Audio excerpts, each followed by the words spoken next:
Hello and welcome to TXM TV. I'm Anthony Klein, and today we're joined by, we've got Rob Chittenden. How are you, Rob? Yeah, I'm fine, Anthony. Hi, everybody. Welcome to TXM. And we've got Dave Jackson. How are you, David? Yeah, very good, thanks. Just looking forward to the weekend. Yeah, it's going to be a beautiful weekend. There's lots of sun and we've a lot of family time as well.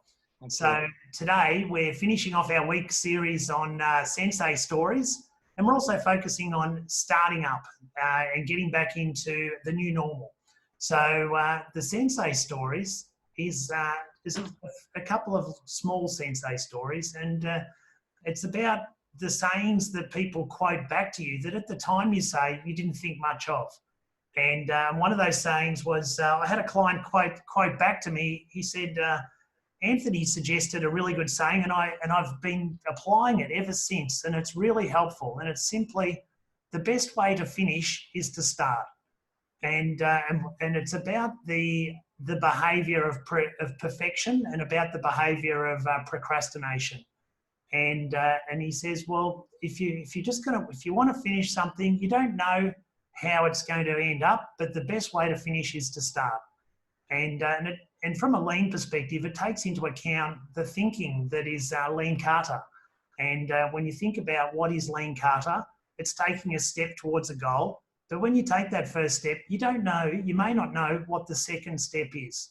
But the important thing is to take that step and then just recalibrate. Have a look at where you got to, have a look at where you want to get to, and work out what the next step is. And that's a very simple saying. So the best way to finish is simply to start.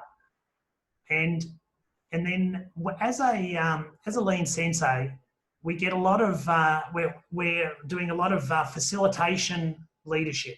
And we're actually teaching our production leaders, our operational leaders, our business leaders to also be facilitators in the way that they collaboratively lead for that dimension of their leadership style.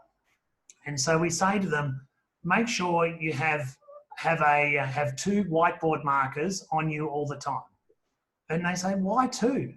Because one is for you to write on the whiteboard, and the other one is for you to pass to the other person and get them to add to what you're writing on the whiteboard.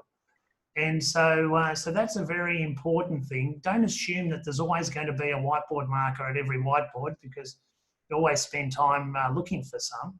But what that does, it says, hey, I'm prepared to lead by facilitation, and I'm prepared to collaborate, and I want to listen to your ideas, and I want you to contribute. So always lead with two whiteboard markers on you the whole time. That's the tip. And so when we're in facilitation mode and we're looking for input from the audience, and it might be 2 people or it might be 200 people, often it's hard to get somebody to ask that first question. And at TXM, we're lucky enough to have our public speaking coach come and give us a few tips. And what she said was, if you want people to respond, you always finish the question with your mouth open. And then people are more likely to respond. And so we reinforce that with our existing saying, which is hold the pause. So it can get quite awkward in an environment where there's a whole lot of people and you're asking for input and nobody wants to contribute. And what these people are used to is learned helplessness. They're used to other people, leaders typically, asking a rhetorical question, but then having them answer it themselves. And so to truly engage and respect the people's ideas, we need to encourage them and say, hey, I'm not asking this question as a token. I'm asking this question because I value your opinion and your response. So I'm not going to continue without that. And it's and so if there is no response, that is the discussion.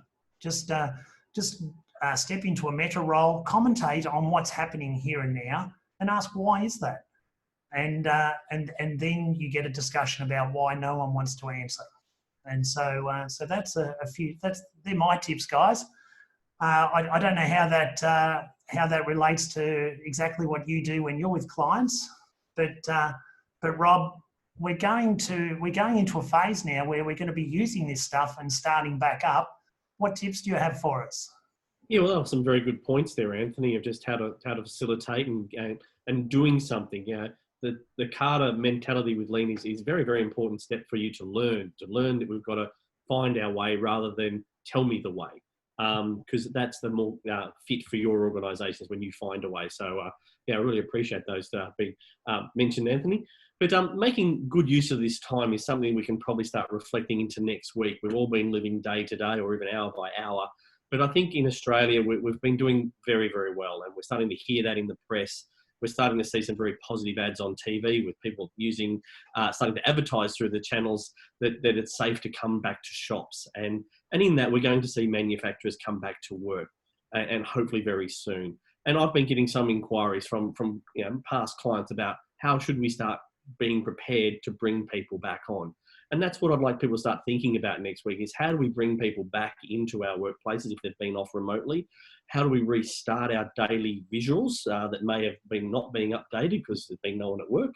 And then maybe start our daily meetings again so that we have our team, assembled, talking about the daily metrics, and some of those are going to be challenging to talk about, but we need to start interacting again rather than staying remote. So, of course, we're going to have to do this in stages, bring people back slowly, always maintain the current guidelines for social distancing, but standing that 1.5 metres to 2 metres apart around a whiteboard again with a small number of people is a probably good launching point to start thinking about next week. And so that we can almost use a Carter mentality that we'll try that in a smaller form next week or the week after when the laws allow us to do that, and then start growing us back to full speed, because it's going to be hard to rebuild a lot of this disruption in some organisations and getting people reintegrated back to work. So that's some of the tips I've got for this week is to make good use of this time and start planning for that. What we all want is a return to normal. Thank you, Anthony. Robert, I'll just add, look, I've had a bit of experience with that this week. There's actually some great points. A few of my clients, we've already had to start thinking about the visual management boards and bringing the meter ruler out and putting them into more open locations and even putting boards on wheels. So a lot of it's one of those things that we probably took for granted. And I had the phone call to one of my clients actually saying, no, don't post that board up in the meeting room. Actually, we need to put that outside so that we can potentially have people walking past it and maintaining the social distancing. So it is a good flag and a good topic to write a list of actions that how we'll need to modify our workplaces. And I think that's a really valid point. To move from what would normally be a boardroom meeting or Absolutely. a small office, take that out to the shop floor. And in a lean sense, that's where the work is done. So we want to be as close as possible. So maybe experiment by moving out to the shop floor where you've got more open space to conduct the meeting. Absolutely. Yeah, and it does take a lot of innovation. It's a lot about what I'm seeing in confined spaces is people are splitting their board into two smaller boards and having them spaced apart as well. Fair point. Absolutely. And you can have them on top of each other. There's different ways of doing it, but it has the conversation and it communicates to people who are not in the meeting.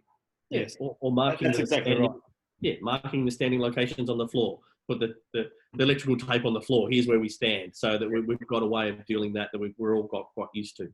Well, that's part of the new normal. Whereas before we were a bit we were a bit edgy with putting our footsteps where people stand, but now society's doing that, and it's a good chance for visualising where people should stand, not just in a infection environment, but in a interpersonal environment, which will be the new application for those crosses. Absolutely.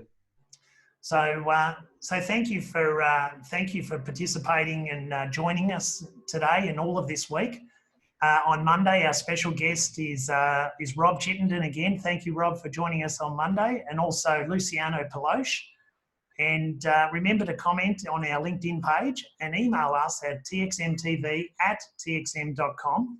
I wish you a happy and safe weekend. I'm Anthony Klein, and we hope you join us again for the next episode. See you later.